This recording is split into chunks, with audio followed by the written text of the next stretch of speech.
का संचार। नमस्कार, स्वागत है आपका। मैं हूं आपके साथ सपना दीपक मदेशिया। बुलेटिन का आगाज करेंगे जयपुर से। बीजेपी प्रदेश अध्यक्ष मदन राठौर ने विपक्ष के जातिवादी आरोपों का पलटवार करते हुए कहा है कि आपको बताते चले कि बीजेपी जातिवादी राजनीति नहीं करती है। विश्व की सबसे बड़ी राजनीतिक पार्टी ने सेवक के सेवा भाव को केंद्रित कर टिकटों का बंटवारा किया जाता है और ऐसे में बीजेपी पर जातिवाद का आरोप निराधार और बेबुनियाद है। राठौर ने कहा कि बीजेपी कार्यकर्ता आधारित राजनीतिक पार्टी है और हम सभी कार्यकर्ताओं का एक ही परिवार भारतीय जनता पार्टी है। वहीं बीजेपी प्रदेश अध्यक्ष मदन राठौर ने पूर्व मुख्यमंत्री गहलोत के बयान का पलटवार करते हुए कहा कि बीजेपी सरकार ने किसी भी जन कल्याणकारी योजनाओं को बंद नहीं किया है, बल्कि जनता से जुड़ी योजनाओं को सुदृढ़ करने का प्रयास किया है। भारतीय जनता पार्टी योजनाओं को बंद करने की सोच नहीं रखती है, लेकिन अब पिछली सरकार की तुष्टीकरण को बढ़ावा देने वाली नीति पर तो विचार करना जरूरी था। और इसी के साथ ही मदन राठौर ने कहा कि बीजेपी उपचुनाव को लेकर गंभीर है और सब एकजुट होकर चुनाव लड़ रहे हैं। चुनाव के दौरान टिकट मांगने का सबको अधिकार है और जब टिकट नहीं मिलता है तो उम्मीदवार को निराशा अवश्य होती है, लेकिन बीजेपी में टिकट का उम्मीदवार भी कमल के लिए एकजुट होकर काम करता है।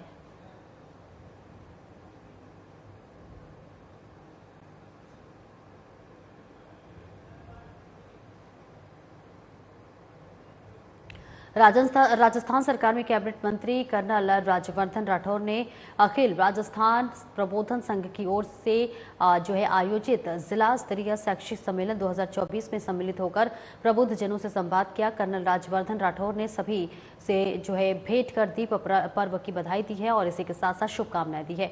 कर्नल राज्यवर्धन राठौर ने कहा है कि प्रधानमंत्री नरेंद्र मोदी के प्रेरणादायी मार्गदर्शन में राष्ट्रीय शिक्षा नीति के कारण रोजगार परक शिक्षा प्राप्त करना, कौशल विकास, साक्षरता और अनेक पहलुओं को बल मिला है। शिक्षकों को अंदर भी ताकत होती है कि वो पूरी पीढ़ी का निर्माण कर सकते हैं और देश के निर्माण में शिक्षकों की अत्यंत महत्वपूर्ण भूमिका है। नई शिक्षा नीति से बाद में डेवलपमेंट पर सरकार का मुख्य बड़ा फोकस है और ऐसे में शिक्षा के साथ साथ कैसे लोगों को इसके लिए बनाया जाए योग्य शिक्षा नीति में, क्यों इसका परिवर्तन कैसे किया जाए और साथ ही शिक्षकों को नई शिक्षा नीति के अनुरूप कैसे पंक्तिबद्ध किया जाए, इस पर भी लगातार सरकार काम करती हुई नजर आ रही है।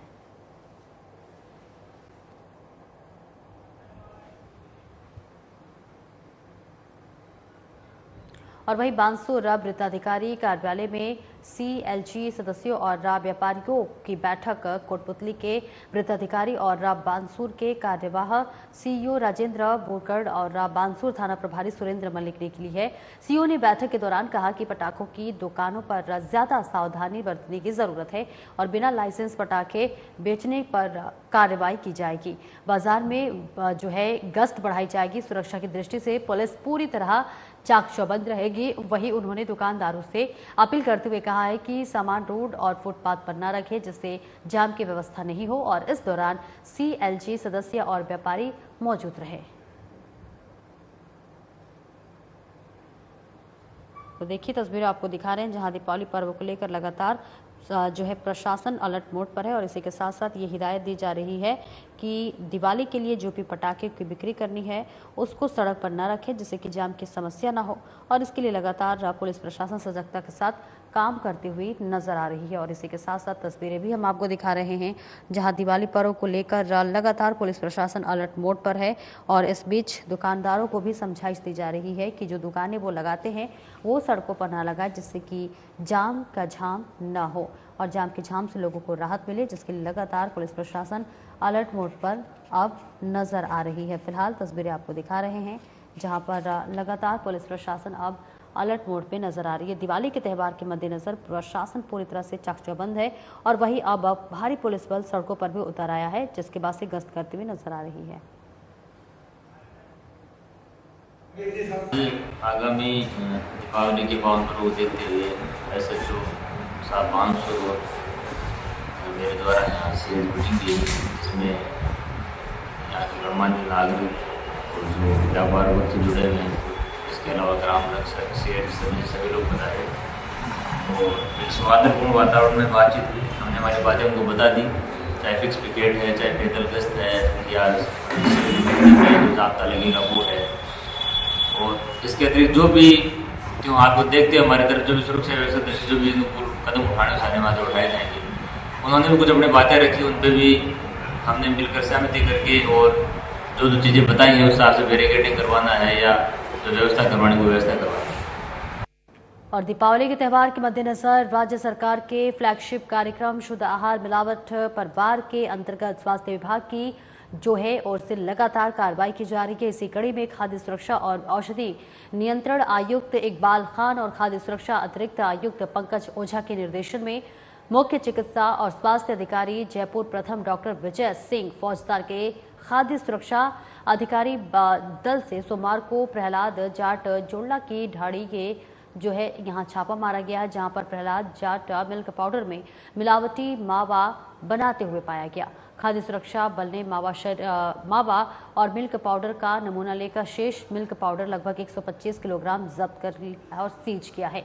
साथ ही मौके पर रखे मिल्क पाउडर के घोल लगभग 250 किलोग्राम और ऐसे में घोल से तैयार मावा लगभग 200 किलोग्राम को मौके पर ही नष्ट करवाया गया।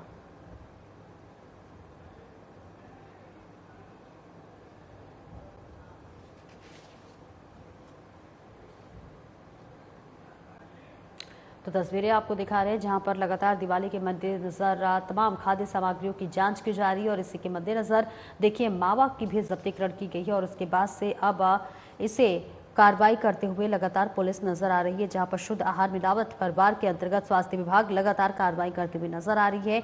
और इसी कड़ी में खाद्य सुरक्षा और औषधि नियंत्रण आयुक्त इकबाल खान और खाद्य सुरक्षा अतिरिक्त आयुक्त पंकज ओझा के निर्देशन में मुख्य चिकित्सा और स्वास्थ्य अधिकारी जयपुर प्रथम डॉक्टर विजय सिंह फौजदार के खाद्य सुरक्षा अधिकारी दल ने सोमवार को प्रहलाद जाट जोड़ला की ढाड़ी की यहाँ छापा मारी है, जहाँ प्रहलाद जाट मिल्क पाउडर में मिलावटी मावा पाई गई है। और बांसवाड़ा शहर के कुशलबाग मैदान में दिवाली का पटाखा बाजार शुरू हो गया है। इस बार जिला प्रशासन ने 90 व्यापारियों को अस्थायी लाइसेंस दिए हैं। व्यापारियों ने अपनी दुकानों में भी लगाना शुरू कर दिया है। लोगों ने पटाखों की खरीदारी भी शुरू कर दी है। व्यापारियों की ओर से लोगों के बजट के हिसाब से 5 रुपए से लेकर 5,000 रुपए तक के पटाखे लाए गए हैं। इस दौरान व्यापारी मुकेश भावसार ने बताया कि पटाखा बाजार में आगजनी की बचने के लिए सुरक्षा के पूरे इंतजाम किए गए हैं। कंट्रोल रूम बनाकर एक फायर ब्रिगेड को 24 घंटे तैनात किया गया है और इसके अलावा व्यवसायियों को हर प्रकार में रेत अग्निशमन यंत्र आदि रखने को प्रशासन ने निर्देश दिया है। और इस बार दीपोत्सव 28 अक्टूबर से 3 नवंबर तक रहेगा। इससे पहले ही 27 अक्टूबर से पटाखा बाजार शुरू हो गया है। 9 दिन में 35 से 40 लाख रुपए का कारोबार होने का अनुमान है। ग्राहकों के लिए विशेष कॉम्बो मिलेंगे ताकि अलग अलग पटाखों को छांटने की जरूरत ना पड़े। कॉम्बो में मिक्स पटाखे होने से ग्राहक उसे ज्यादा पसंद करते हैं।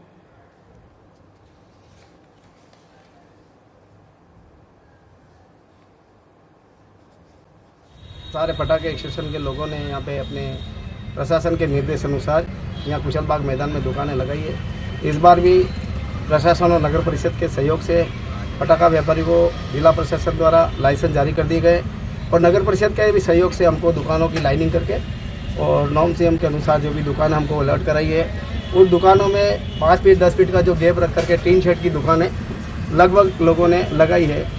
और नगर परिषद और जिला प्रशासन का पूर्ण निर्देश अनुसार कुशलबाग मैदान में व्यापार लगभग सज धज के तैयार हो चुका है। बाजार कितनी दुकानें लगी? लगभग 80-90 दुकान लगने का अनुमान है। इस बार क्या रहेगा ये पटाखा व्यापार? हर बार दीपावली हमारे देश का सबसे बड़ा त्यौहार है। बड़े से लेके छोटे, बच्चे से लेके बड़े तक मनाते हैं और बहुत ही हर्षोल्लास के साथ मनाते हैं। और निश्चित रूप से हर बार हर छोटे से छोटा व्यापारी और बड़े से बड़ा व्यापारी उम्मीद लेके बैठा हुआ है और उसको उम्मीद पर हमारे बांसवाड़ा शहर की जनता, देश की जनता, हम सब व्यापारियों का सहयोग करती है और बहुत ही धूमधाम से बढ़िया चलता है व्यापार हमारा। और कालबोध की दृष्टि से राजस्थानी साहित्य को मौखिक और लिखित 2 अलग अलग रूपों में परिभाषित किया जाता है। इस दृष्टि से राजस्थानी मध्यकालीन गद्य विधाएं मौखिक साहित्य से जुड़ी हुई हैं, क्योंकि मध्यकालीन गद्य कहने की एक अनूठी कला रही है। राजस्थानी लोक साहित्य का ज्ञान शास्त्रीय ज्ञान से ज्यादा श्रेष्ठ और विशाल है। ये विचार कवि आलोचक प्रोफेसर अर्जुन देव चरण ने साहित्य अकादमी और नेहरू शारदा पीठ पीजी महाविद्यालय के संयुक्त तत्वाधान में रविवार को आयोजित मध्यकालीन राजस्थानी गद्य परंपरा विषयक एक दिवसीय राष्ट्रीय परिसंवाद में अध्यक्षीय उद्बोधन में व्यक्त किया है। उन्होंने कहा कि लोक साहित्य का सृजन सप्तऋषियों ने किया था और जिसे लोक ने सहज रूप से स्वीकार किया, जो कि अपने आप में अद्भुत है। राष्ट्रीय परिसंवाद संयोजक डॉक्टर प्रशांत बिस्सा ने बताया कि उद्घाटन समारोह में मुख्य अतिथि प्रतिष्ठित विद्वान डॉक्टर लक्ष्मीकांत व्यास थे।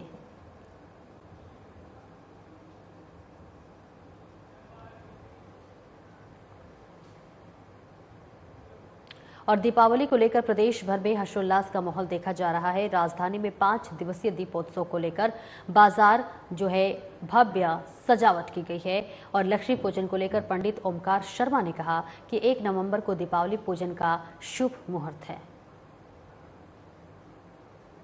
दीपावली का त्यौहार हर्षोल्लास के साथ मनाने की तैयारियां शुरू हो गई है और इस बार दीपावली किस तरह से मनाएं, इसको लेकर हमने यहाँ के पंडित ज्योतिषाचार्यों से खास बातचीत की है।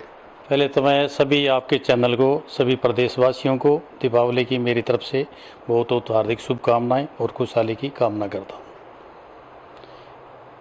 दूसरा मैं ये बताना चाहता हूँ कि अभी देश में असमंजस की स्थिति बनी हुई है। लोग कई 31 तारीख को लेकर के कन्फ्यूज में हैं, कोई 1 तारीख को लेकर के हैं, जो कि रियल में दीपावली अपने को 1 तारीख को ही मनाना है। 31 को लोग इसलिए कन्फ्यूज में हैं कि 31 तारीख को 3:52 पे अमावस्या तिथि आ रही है। अपने ज्योतिष गणना के आधार पे इष्टकाल, अक्षांश, अंतर्दशा, महादशा, प्रत्यंतरदशा जितने भी कैलकुलेशन है वो सूर्य उदय पे डिपेंड करती है। सूर्य उदय का हम लोग टाइम लेते हैं, उसी से तिथि की गणना की जाती है। तो 1 तारीख को उदय तिथि के अंदर अमावस्या तिथि नहीं आ रही है। जो लोग 31 को मनाने के लिए सहमत हैं वो इसलिए हैं कि 31 को संपूर्ण रात्रि में अमावस्या तिथि आ रही है, लेकिन उस दिन जो नक्षत्र है वो चित्रा नक्षत्र आ रहा है। चित्रा नक्षत्र वर्जित है, पूजा के अंदर नहीं लेना चाहिए। दूसरे दिन जो तिथि आ रही है 1 तारीख को अमावस्या, वो उदय तिथि में आ रही है और प्रदोष काल तक, सायंकाल तक 6:17 तक अमावस्या तिथि है, जिसके अंदर अपने को वृक्ष लगन, स्थिर लगन भी मिल रहा है और सबसे सर्वश्रेष्ठ स्वाति नक्षत्र अपने को मिल रहा है। किस तरह से पूजा करनी चाहिए? पूजा वैसे तो 5 दिवसीय कार्यक्रम शुरू हो जाता है धनतेरस से। धन्वंतरी जयंती आयुर्वेदिक में दधीची ऋषि की धन्वंतरी जयंती से कुबेर पूजा प्रारंभ हो जाती है। 30 तारीख को धन्वंतरी जयंती रहेगी। 31 तारीख को रूप चतुर्दशी, जिसको नरक चतुर्दशी भी बोलते हैं, जिसमें यम का दीपदान भी होता है, यमराज की पूजा भी की जाती है। और 1 तारीख को दीपावली अपनी राशि के अनुसार भी कर सकते हैं, प्लस बिना राशि के अगर आप करना चाहें तो शुभ, लाभ और अमृत और चर, ये 4 चौगड़ियाँ जो है आप पेपर में या कैलेंडर में या मोबाइल में, आजकल तो मीडिया का ज़माना है, फास्टैग बहुत ज़्यादा हो गया, कहीं भी आप चौगड़ियाँ देख सकते हैं, उसके अनुरूप भी आप पूजा कर सकते हैं। तो मेरे हिसाब से सायंकाल पहला लगन जो है वो मेष लगन आ रहा है, वो 4 पे प्रारंभ हो जाएगा, वहीं से पूजा की शुरुआत हो जाएगी। और उसके बाद में वृक्ष लगन आता है, फिर मिथुन लगन आता है, फिर कर्क लगन आता है, लास्ट में सिंह लगन आता है। अपने 28 नक्षत्र होते हैं, उस नक्षत्रों के अंदर सबसे सर्वश्रेष्ठ नक्षत्र जैसे मुख्य नक्षत्र माना गया है। और रामायण के अंदर जितने कांड हैं उसमें सबसे श्रेष्ठ महत्व लोग सुंदरकांड को देते हैं। इसी तरह से 12 राशियों के अंदर सबसे श्रेष्ठ लगन सिंह लगन माना गया है। सिंह लगन जो है महालक्ष्मी का और विष्णु का प्रतीक माना गया है। रात्रि काल में महालक्ष्मी का विशेष आगमन होता है, चाहे व्यापार में हो, फैक्ट्री में हो, रेजिडेंस में हो, मध्यम वर्ग का आदमी हो, उद्योगपति हो, सामान्य वर्ग का हो, महालक्ष्मी की कृपा सब पे रहती है। ऐसा नहीं है कोई पैसे वाला ज़्यादा तो ज़्यादा रहेगी, महालक्ष्मी की और भगवान की कृपा सब पे सदैव रहती है। सिर्फ भाव पे ही डिपेंड करता है आदमी किस रूप से भगवान की आराधना करता है, कैसे भगवान को बुलाने का आह्वान करता है। तो सिंह लगन में जो लोग पूजा कर सकते हैं वो रात्रि को 1:03 पे सिंह लगन आता है और 3:03 तक रहेगा।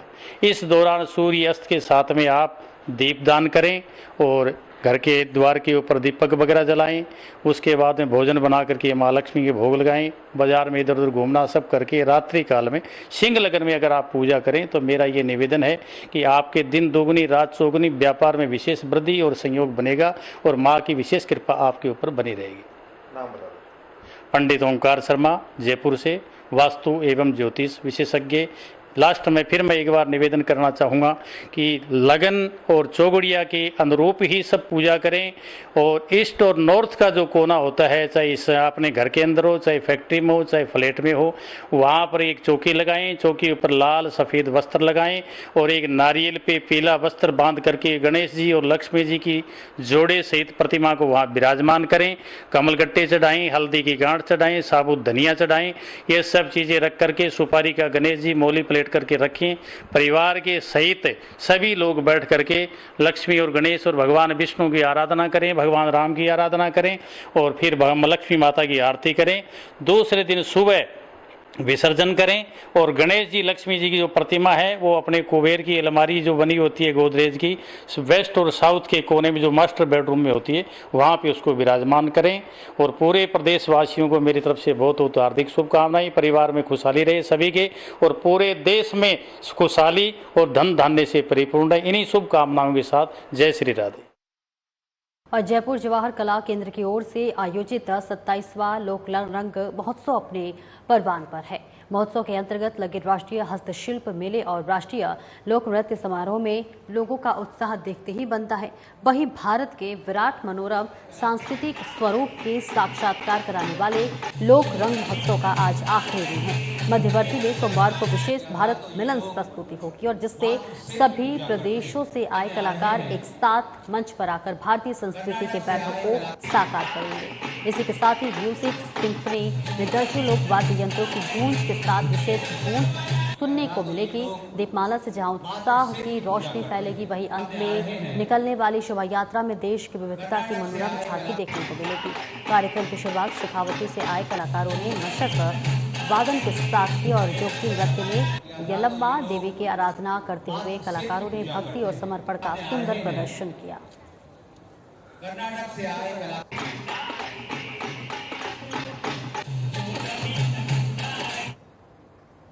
और बीकानेर में जिला कलेक्टर नम्रता वृष्णि के निर्देशानुसार कृषि विभाग की ओर से रविवार को बड़ी कार्रवाई की गई है। संयुक्त निदेशक कैलाश चौधरी के नेतृत्व में सहायक निदेशक भैराराम गोदारा, सुभाष बिश्नोई, महेंद्र प्रताप, ओम प्रकाश सहित कृषि विभागीय टीम ने मयूर विहार कॉलोनी में अवैध गोदाम से नकली डीएपी और अन्य के 305 कट्टों का जखीरा बरामद किया है और अवैध रूप से संचालित हो रहे गोदाम में इनके साथ मोला सेज पोटाश के 50 बैग, सागरिका के 3 बैग और 1900 खाली बैग के साथ 2 सिलाई मशीन से पैकेज करते 10 श्रमिकों को पकड़ा है। यह अवैध गोदाम प्लॉट बी 53 दान मकान मालिक के नाम से है। इसे किराए पर निकित लांबा, हमीर अब्बास झुंझुनू को दिया गया है, जहां पर लांबा की ओर से नकली डीएपी और अन्य सामग्री का अवैध भंडारण और पैकेजिंग कार्य किया जा रहा था। श्रमिक परविंद्र ने बताया कि कार्रवाई के दौरान अजय नाम का व्यक्ति मौके से भाग निकला। मौके पर बरामद नकली डीएपी और अन्य के कट्टे टीम की तरफ से सीज किए गए हैं। इसके अतिरिक्त 1900 थैले मौके से खाली भी बरामद हुए हैं।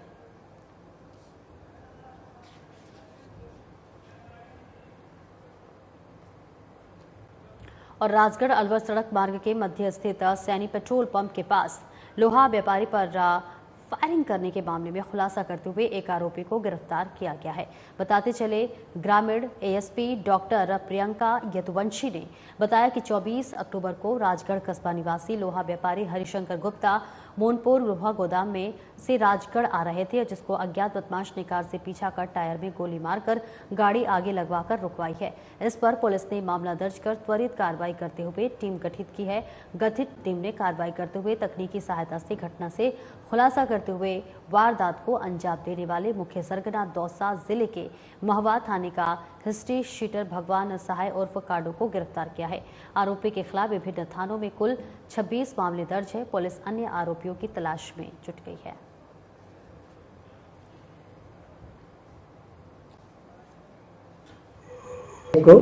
जो लोहा व्यापारी हैं उनके अपने गोदाम से घर जाते वक्त उनके साथ लूट भी हुई थी और उस पर फायरिंग की घटना भी हुई थी।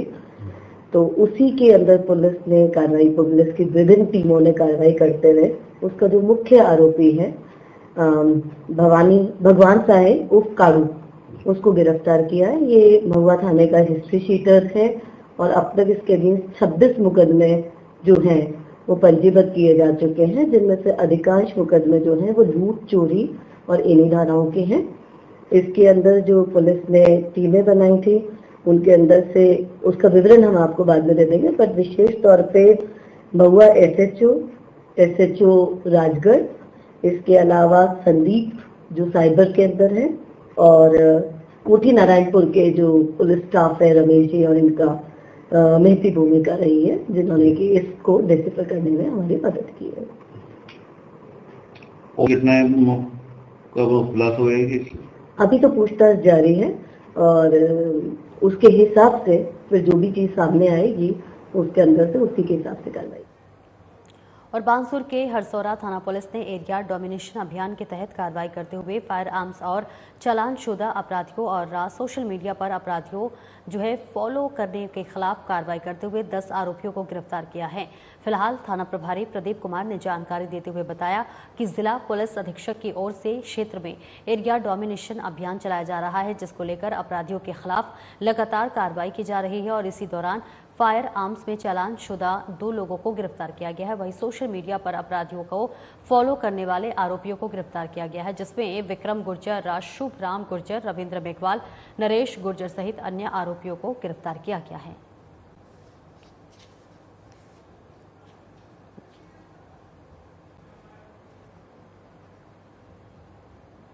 और भरतपुर जिले में थाना बयाना क्षेत्र के दमदमा गांव के एक परिवार पर एक सप्ताह पहले फायरिंग कर जानलेवा हमला करने के मामलों में पुलिस ने त्वरित कार्रवाई की है। पुलिस ने मामले में 2 आरोपियों देवेंद्र सिंह उर्फ देवा निवासी उमरैठ थाना वेर और नेत्रपाल जाट निवासी नगला बीजा थाना उज्जैन को गिरफ्तार कर लिया है। मामले में एक आरोपी को अजित गुर्जर निवासी तुर्तीपुरा थाना गढ़ी बाजना को पूर्व में गिरफ्तार किया जा चुका है।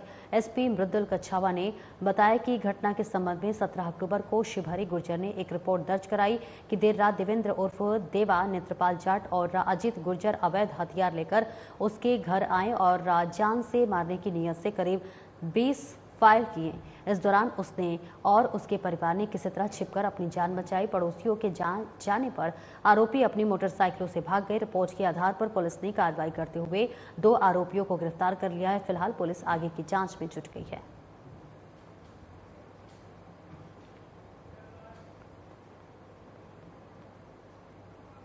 और राजगढ़ बांदीकुई सड़क मार्ग के मध्य स्थित गोठ गांव में एक खेत में करीब 12 फीट अजगर मिलने से सनसनी फैल गई है। अजगर को देखने के लिए ग्रामीण एकत्रित हो गए हैं। सूचना पर रेस्क्यू टीम के सदस्य जुगनू तंबोली मौके पर पहुंचे। जुगनू तंबोली ने बताया कि ग्रामीणों ने सूचना दी है कि गोठ गांव में जीतू मीना के खेत में अजगर है, जिसकी सूचना पर गए और करीब आधे घंटे के रेस्क्यू ऑपरेशन किया गया, जिसके बाद अजगर को रेस्क्यू कर देर रात्रि वन विभाग को सौंप दिया गया। उन्होंने बताया है कि रेस्क्यू किए अजगर को राजगढ़ मचाड़ी सड़क मार्ग स्थित लवकुश वाटिका में छोड़ दिया गया।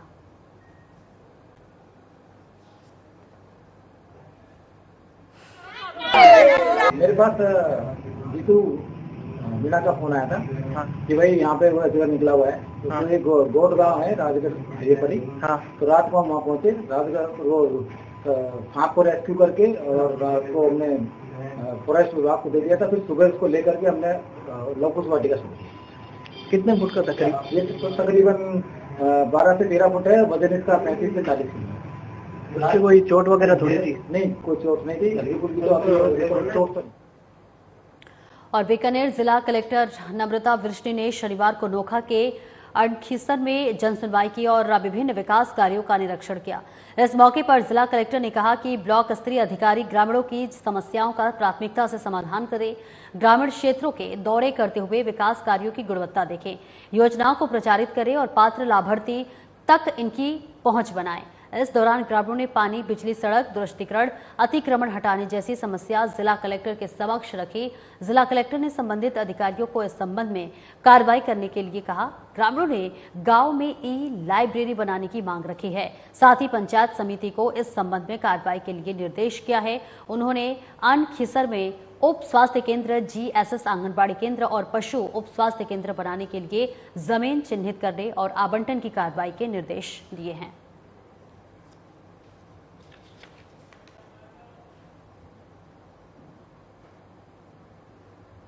और फिलहाल इस बुलेटिन में इतना ही। दीजिए इजाजत। नमस्कार।